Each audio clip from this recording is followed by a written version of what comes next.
Welcome to Dove and Dragon Radio. I'm your host, M.L.Ruscsak. I'm here with special guest, Amanda Normine. Welcome. Hello. Thank you so much for having me on today. I appreciate it. Now, we have a couple things that you go into. You have the tech solutions, but you also have another company on top of that. So which came first? So the recruiting company came first. And actually, the tech company was born out of necessity when we started the recruiting company. So it's kind of funny. They always joke when you're an entrepreneur, right? You never really know what your next step is. And truer words were never spoken. I did not anticipate owning one company, let alone two. I understand completely. Going into publishing isn't just publishing. Publishing is 6 different companies. Oh, yeah, I can only imagine the amount that you juggle. And so similar place, right? You go in, you start with one thing, and then another is needed. And before you know, it just kind of piles up. Exactly. So let's go into your recruiting firm first. What led you into it, and a little bit about what makes it different? So it's kind of an interesting story. I never really set out to say, hey, I want to be a recruiter. It was just kind of fell into it because it fits so very well in that the company that I formed was secondary. I started with a consulting firm, right? So it was a nationwide recruiting group. And that's where I cut my teeth and kind of learned the good, the bad, and the ugly and thought, hey, I can do this a little different. But it was really in that early 2000s that I started in recruiting, and back when things were good. And then, of course, the market really took a tank in 2008, and recruiting changed. It went from filling jobs and just kind of putting people in seats to really being a more consultative approach. And that's when my company was born.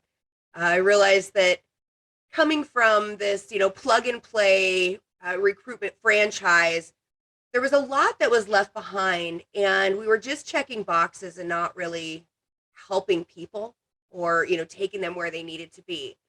I also have a passion for the outdoor industry, so I thought, how fun would it be to start a company that focuses on active lifestyle and serves the industry that I love? So that's what we did. Started a recruiting firm, broke out away from the franchise and said, hey, we're going to place people in places that just feel their soul and fill their hearts. And so we broke out and then realized, oh my gosh, I don't have a way to keep things straight, right? I have no way to organize anything. And so I went from feeling like I was super great at this recruiting job to realizing that I am really only as great as the tools that I have. Exactly.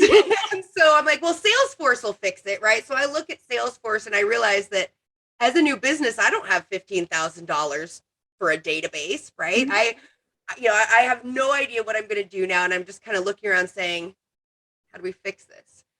So that was when company number 2 was formed. We partnered with an international firm that does software development, and they custom built us a software that we now call it David, but it is a hunting software, and it's named David for David and Goliath because it's meant to slay giants, right? It's for the little guys that just need to keep their data. And that was how the second company was born. We just kind of made this product, and it helps our lifeblood. And so now I'm like, well, now I have 2 companies. And so then, of course, we had to add a nonprofit in there because it wasn't enough just to have 2. Exactly. Well, okay, so your nonprofit, you're helping more people, obviously. That's what nonprofits do. But then you have the your recruiting firm, and it's great that your mission statement is to have people placed in fields that actually fuel their passion. It's not just, oh, I have this degree, I got this degree because mom and dad said I had to have it. It's something they're actually passionate about. Absolutely. And honestly, in this market, it's funny, but people care less about the compensation and how much money you're going to give me. It's more about, what does it feel like to work for you? If you're an outdoor person and your job involves camping at least one weekend a month, I mean, that right there is half your pay, right? And So it's just fun to work with opportunities that embrace that personal side. And we get to talk to people about really cool things about what they do in their spare time and puttering in their garage, and then help turn that passion into reality for them. That is a wonderful and excellent mission statement. I mean, okay, you have so many people that are in jobs right now because of A, money, B, because that's what they were told to do since they were little, they had to do it. And it's not something they are passionate about. Then you have the ones that are nomads, that are passionate about life, and they are looking for jobs like what you're finding, and they don't know where to begin. And it's sad. I talk to so many people who, when they talk about their job, it's just a job. They don't light up, they don't get excited, and it breaks my heart because I can't talk about my job without lighting up, because I love what I do, and that wasn't the case before I started my own companies. And so I think that's kind of one of our big mission statements. I mean, even if we don't place someone, my biggest thing is helping to empower people to realize that we each have something amazing to offer the world. Never get stuck in somewhere that you're not happy, when we spend far too much time at our jobs to not love what we do. Exactly. We spend, okay, the average workday, and I'm just saying average because it varies for people, is a 9 to 5. Think about it. You're at work 8 to 10 hours a day. You should love being there. Yeah, absolutely. And it's interesting to watch youth as they're kind of learning what work is. And everything has changed from when I was younger and looking at jobs, and the way that that our young workforce looks at what's important is so vastly different. And it's interesting because we're watching the workforce change. We're watching the way that we operate and everything that we know about everything evolve. And my biggest concern is that I feel like we lose some of that heart and some of that communication piece, because people just believe that they don't have to pick something they love. They're just picking their careers based on, well, I'm good at math, so I could probably do this. Mm-hmm. Kids aren't really asking themselves, what do I want to do every day for the rest of my life? And I just, if I could get people to take 5 minutes before they go to college or make a choice, to just take a minute and say, what do I actually want to do? How am I going to apply this? And am I going to burn out doing that in 5 years? Because so many people don't ask those basic questions, and then they get stuck. That's where my daughter is. She graduated high school, and the mentality was, I graduated high school, I have to immediately go to college for this field that I really don't like. And she really didn't like the program she was in high school that was preparing her for college. She took it because it was an easy A. Yep. So we actually took a year off. We might do 2 years off just so she can travel and see what she's actually passionate about. Right.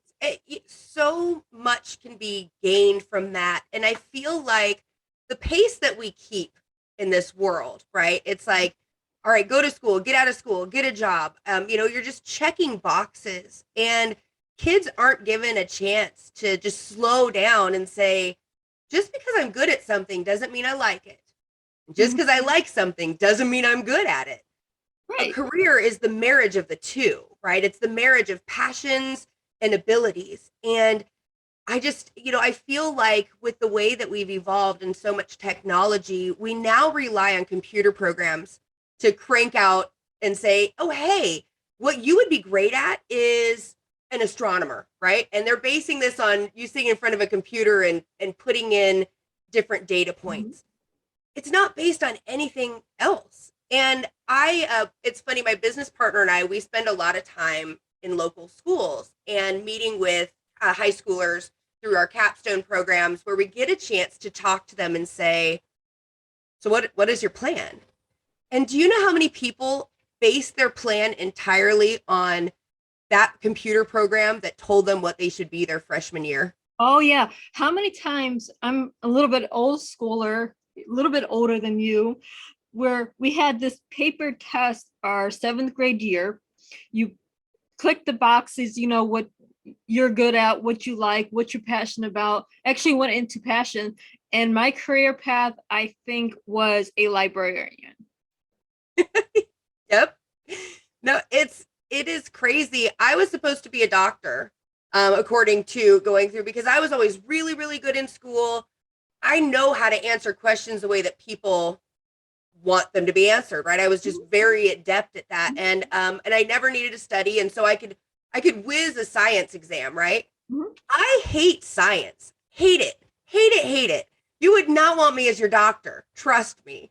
And if every day I was trying to pay off a huge loan that I had taken to amass 10 years of, post high school education, but I'm going to a job I hate every day to pay off these hundreds of thousands of dollars in loans, we're not serving anyone well, right? Like no Yeah. one is happy in that equation. And that's what I feel like we're seeing so much is we're losing that human aspect in helping people select one of the most important things in their life, and that's their It career. is. I mean, how many times do we as professionals go and meet a new professional because we have the network for whatever? Could be anything from marketing to ad placements to, hey, I'm going to a new restaurant that just opened.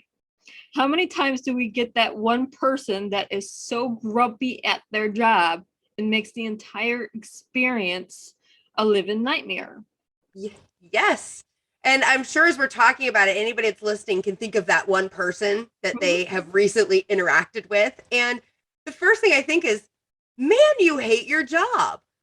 But their hate of their job has now impacted my day and Mhm. anyone else that they've interfaced with. And it's just, and that's kind of our biggest thing in our advocacy. No matter what age you are, no matter where you are in your life, if you are unhappy with your career, do something about it. We're in the perfect market that you could take control and make a difference. But people get apathetic and they don't see a way out, and it's heartbreaking.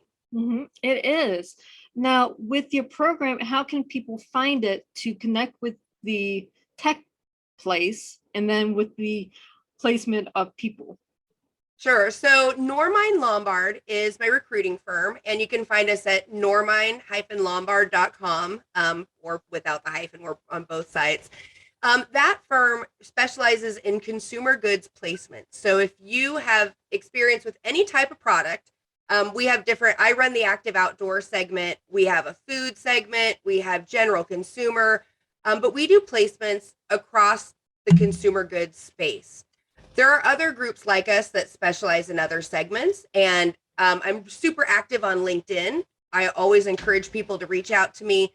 If I can't personally help them, I have a huge network of people that can. And we always love to pay it forward and giving suggestions and how to make it happen. As far as the IT side, our website is SYGNL, spelled SYGNL.us. And we do custom software builds for small and growing companies. We have e-commerce platforms. Our goal through there is to serve the small groups that can't afford Salesforce or that doesn't have a ton of money to be able to roll out a major platform. And so you can connect with me online, or like I said, through LinkedIn is the best way to kind of catch both sides. See, I love that you brought up LinkedIn. How many business professionals don't use LinkedIn? You know, it's I love that site. I've met so many wonderful people. See, I use LinkedIn and Shaper. Okay, I married the two. So I have connections that I marry between the two of them. If I'm here, you're there too. That way I can connect you to either group. Nice. I'll have to check. I haven't used Shaper before. I'll have to check that out. Yeah, it's Marion and it links back to LinkedIn. Really? Okay. So it's literally married. But at the same time, we have the older generation of entrepreneurs and business owners that don't use the new tech of Shaper. And then you have the younger group of entrepreneurs that don't know LinkedIn. Yeah, it's funny. It's hard to being a recruiter. It's hard to know what sites to go on, but definitely there's different sites for different demographics. But LinkedIn is kind of that constant that I always tell people, if you want a recruiter to find you, have a LinkedIn profile. It is absolutely important. It's going to bring you to the top. Every recruiter I know uses LinkedIn as one of their tools in their belt. It's not just recruiters. As a business owner, if you don't have a LinkedIn profile and you're going to a company that's, more than just restaurants or, day laborers, I'm talking about the ones that you need a degree for. If you have a LinkedIn profile because you have the degree, a business owner is going to look at that because that is your resume. It absolutely is, and it helps you. So I've known so many people that they'll even be, mid-career, and they're like, "Oh, I've got to make a resume." I'm like, "What do you mean you've got to make a resume? How do you not have one made?" And they redo it every time. And it's like LinkedIn is so great because it gives you everything you need. So if you ever do want to do a facelift or refresh, you literally have everything documented and you can just keep that thing fresh. I use that in lieu of a resume for some of our candidates even.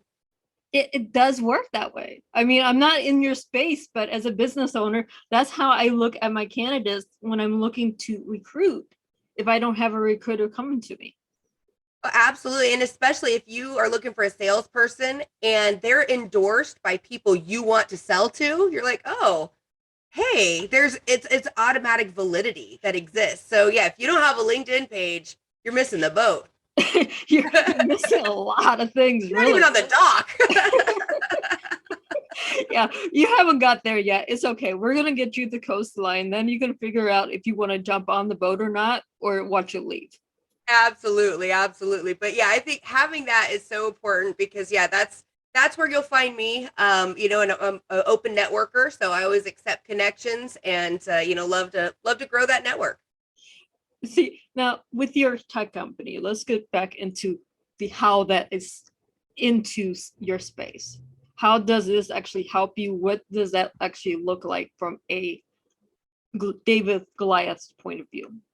Sure. So truly, our tech helps us be the David in the situation, right? Every day we are slaying giants. So I have a team of 9 people. My team of 9 people serves behemoth organizations, like huge groups. And the key is we have to find a needle in a haystack. Our software system allows us to do that. So our software system really allows us to kind of know who we've talked to. It manages our hunt right down to who we need to call today, how many times we've called them. It doesn't let people fall through the cracks. And so it is an amazing tool that we actually are launching to the public this March. And it's going to be basically a subscription system of under $10 a seat. So if you have a team of 5 for under $50 a month, you have a database that will house portfolios, resumes, documents, contracts. We actually have catered it to fit not only recruiting, but for nonprofits, for small groups, anyone that's trying to grow or trying to either sell a product, grow exposure. It's great for that Mary Kay rep, that wants to manage all of the sales, right? It doesn't matter if you're large or small. This software system is going to be a great tool, and I'm super excited to be taking out to trade shows here in a few months. That is awesome. Make sure I get a link for that subscription service as soon as it comes up, because the cheapest one I've found that on a subscription for seats is under $50 a seat. Yep.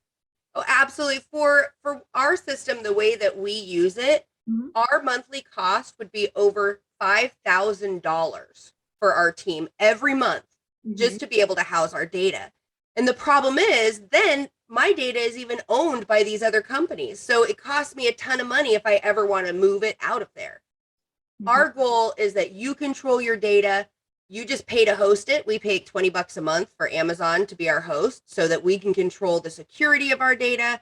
We have a team that sets it up for you and it houses the system itself. And that way you don't pay overages if you want to store like a big contract that has digital files or something that's large. So many companies, they get you coming and going the second you start storing more than just names and addresses. And exactly.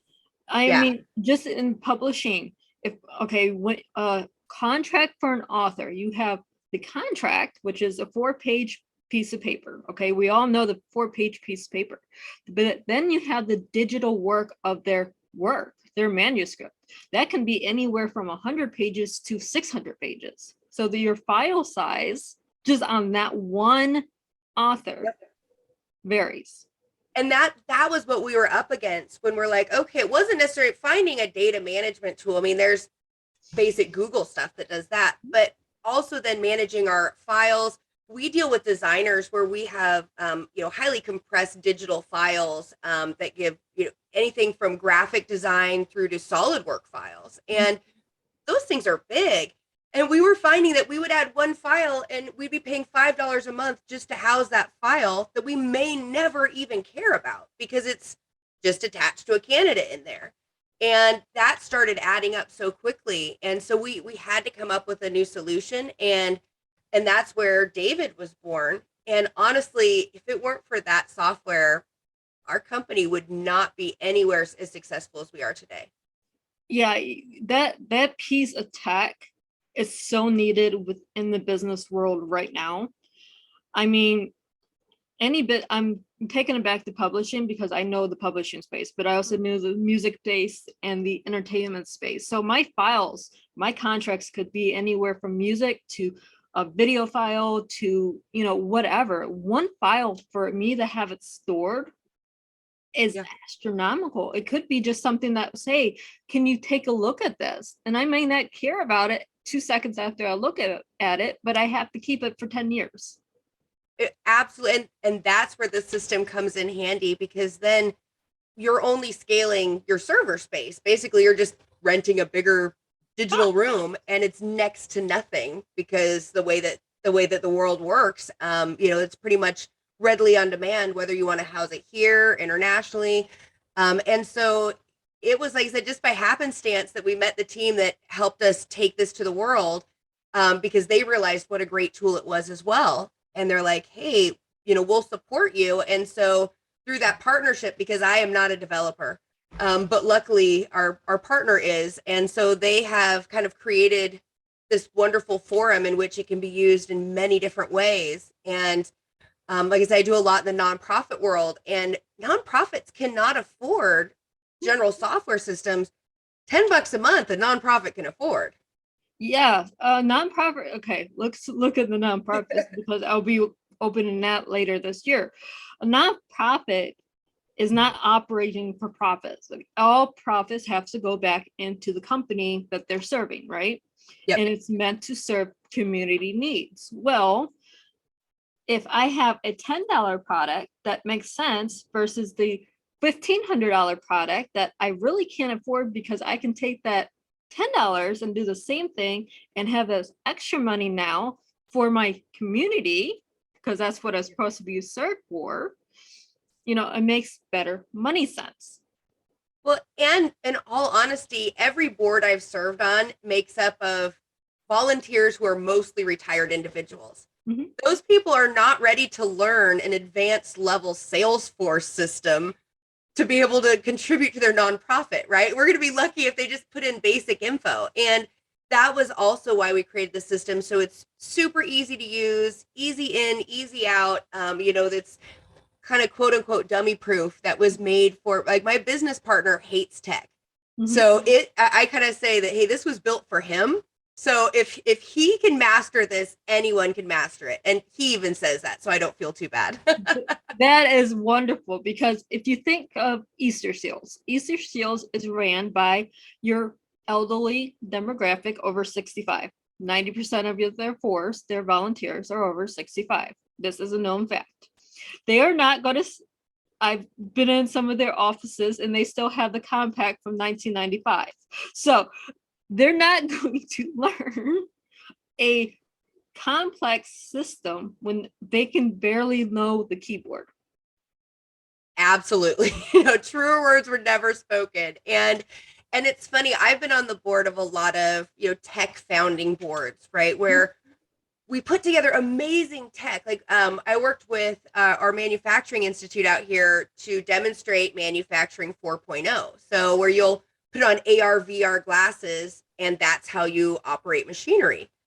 And the biggest barrier to getting people to adapt to these new technologies, honestly, is getting people to not be afraid of it and getting people to embrace it. And that is the hardest part. And so it's funny how many of these companies are creating these, I mean, amazing systems, no doubt, but they do everything. And I feel like so much is missed when people don't see it. We don't need something that does everything.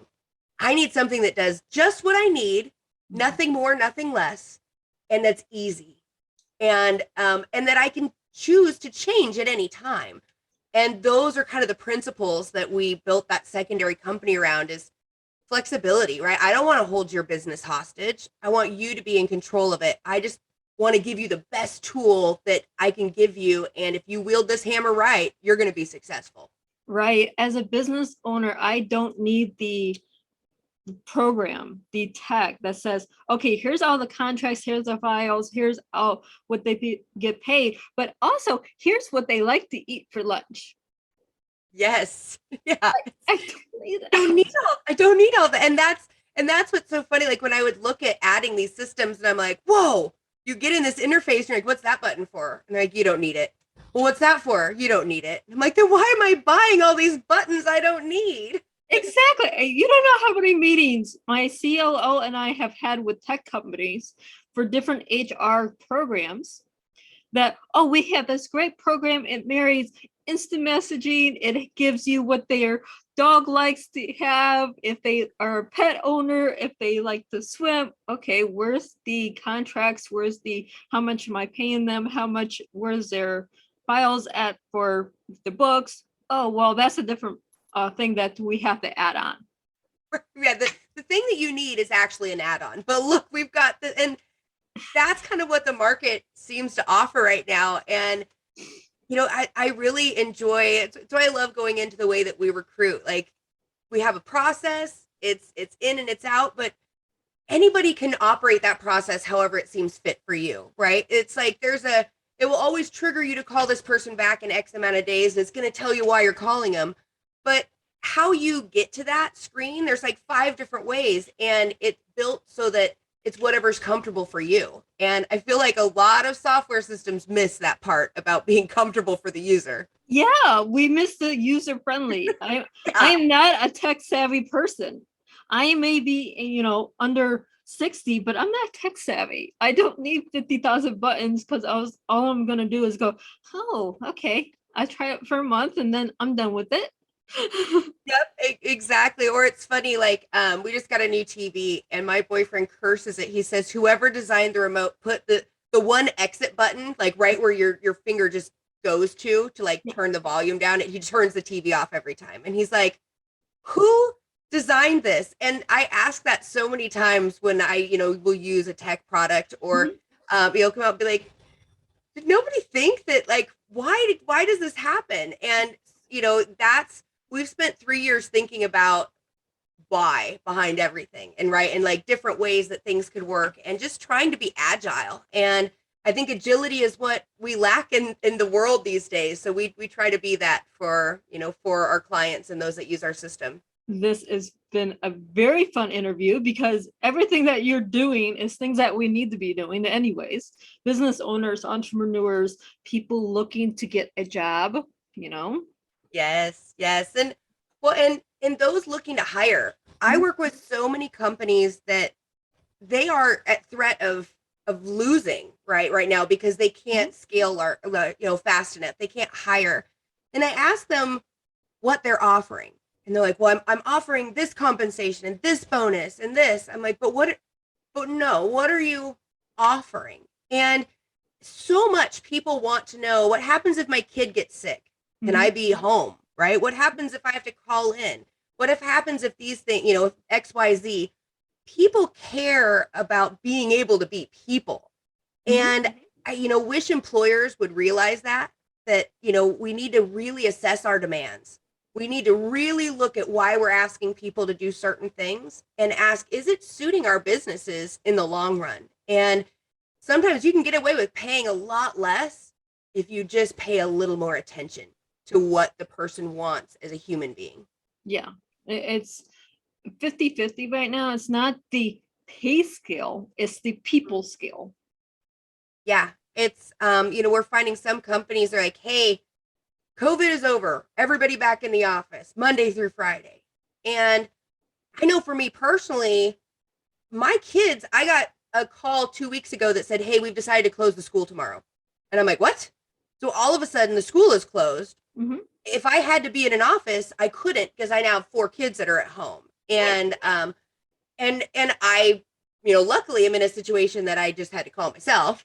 Mhm. But I have friends who their bosses have, they're just so tired of of having to be flexible that they have now mandated non-flexibility, right? You cannot call in unless you give at least 24-hour notice. And I'm like, I'm not even getting 24-hour notice from my school. Mhm. So how can my employer demand that of me? And that's what we're finding is those companies that just want to go back to the way it was so bad, they're It's not, struggling. nothing is going to go back to the way there was 2 years ago, 3 years ago. It's not, it's gone. So we have to move forward. We can't move it backward. So Yeah, you have to have the flexibility, but at the same time, if you're in manufacturing, if you're in something that you have to be in the building, that because right. there is no online option, there has to be some type of flexibility there where they can be married. Absolutely. And so that's where we've kind of taken a swiveled approach to like having conversations with companies that are like that. They're like, hey, I need butts and seats right now, right? Like no more working at home. And so we'll talk about getting creative. Well, what can we do to support our people? Can we open a daycare? Can we can we have a place that they can take kids, or can we have this flexibility? And we're finding that by just opening that line of communication, companies don't think about it, right? They're quick to add a gym to make everybody happy, but adding daycare freaks them out. Right. I But have it's like, wonderful thing. When I was working at a McDonald's, this is years ago, I had to bring my daughter to work with me a couple of times.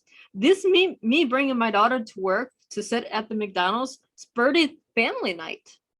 Family night turned into one of the biggest things as an advertisement. Now you have the child interacting with other kids. You're paying an employee that's getting paid to entertain the kids, but at the same time, how much money are you making from those Happy Meals? absolutely. No, and what's funny is that was an idea born out of your necessity, Mhm. and your employer could have said, no, you can't bring your kid here. What are you doing? Mhm. But instead they embraced it. And that's that pivotal moment, right? It's the pivotal moment for a company where you can choose to say, no, we do it this way, or to take a step back and say, maybe we need to do it a little different. Yeah, and that was 20 years ago. This is well before COVID. But if you take the same mindset now, you know, we breathe things out of necessity. Well, if our kids have to be at work with mom or dad, what can we do to entertain the kids and make money? And it's funny, at the beginning of the pandemic, we had everybody working remotely, but everybody wanted to come back so badly, but we all had kids. So I said, I'll tell you what, I'll hire a teacher and we'll have our own pod. So we turned the front of our office into a school for the first few months before they totally shut things down, during the Mhm. pandemic. And it was kind of that change, and everyone was so happy, right? Because their kids were taken care of. Everything was, all of their needs were met, and we didn't lose one employee. And that wasn't the case with a lot of groups around me. They were losing people left and right. And the difference was their needs weren't being met. And us as employers, we just need to look, are we meeting everyone's needs? And as employees, we need to ask ourselves, are our needs being met? And if they're not, find a place that they will be, because it's a great market to make sure that you're happy. It really is. And there's so much room to grow, to be happy. You don't have to be at that job you hate. You can grow to something you love. Yeah, and every day that you're at the job you hate is a day that you're not spending looking for what you love. Mhm. And people have so much fear. I mean, there's been so much changes out in the world. I know every day people ask me, like, how are you today? I'm like, I woke up breathing. I'm great, right? Mhm. Because truly kind of the way we have to embrace our day to day. And I just, wish people would see that, right? If every day you wake up breathing and happy is a day that you can take control of your life and do something awesome with it. Exactly. But on that note, we are almost out of time. So one more time, where can our listeners and our viewers find you? Check me out on LinkedIn under Amanda Normine, Or you can also reach us directly through our website, normine-lombard.com or SYGNL, SYGNL.us. And for our viewers and our listeners, thank you for listening. And for recruiting needs, get a hold of Amanda. Thank you so much for having me. Have a wonderful rest of the week. You as well, and thank you.